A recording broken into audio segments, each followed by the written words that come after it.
Hello everyone, it's Saturday morning and it's very early, I admit. I usually go out quite early now to get some things at the supermarket and also to pick up my copy of the Bangkok Post, which keeps me in touch, and I like to get it. But if you don't get there before 8 o'clock, forget it, all the papers have gone. This morning was very, very sad. I drove down to Praya Road, which if anyone lives in Pattaya will know where I mean. And from the wooden box right down to Fraser's, there were people queuing, and some of them apparently had been there all night queuing for free food handouts. It probably won't be handed out until lunchtime or as late as 4 o'clock.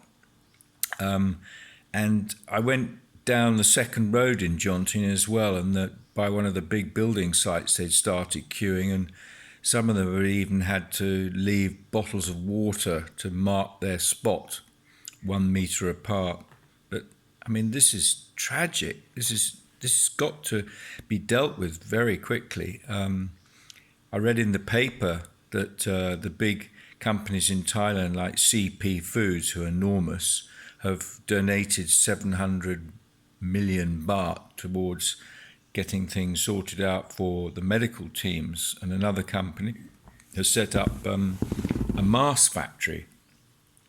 And there are people like True Vision who are helping the medical staff have communication sorted out for them. So people are helping, but the grassroots is what's going to be the major problem, not only now, but can you imagine what it's going to be like in 2 months' time when still Pattaya is basically a shut down city, because we know, as we've been told, tourists are not going to turn up for a long time. So, first of all, I would have thought the most important item is water. That should be made free and have regular free water stops, stations for people to pick up water and fill up their bottles. I think that the local town hall need to coordinate the distribution of free food. And of course, the other thing is it's all very well having the free food, but where are you going to stay if the landlord has kicked you out of your condo or apartment or house or whatever because you haven't got any money to pay the rent?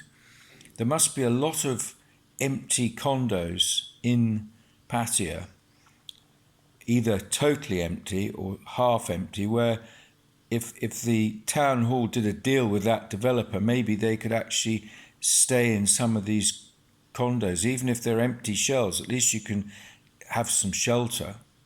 But I don't know. It's very difficult, I realise, for the people themselves and also the actual town halls and everything. So let's hope, keep fingers big crossed, that somebody does something quickly. Thanks to all the expats and Fabulous 103 FM radio who have raised money to help them. Keep up the good work, chaps.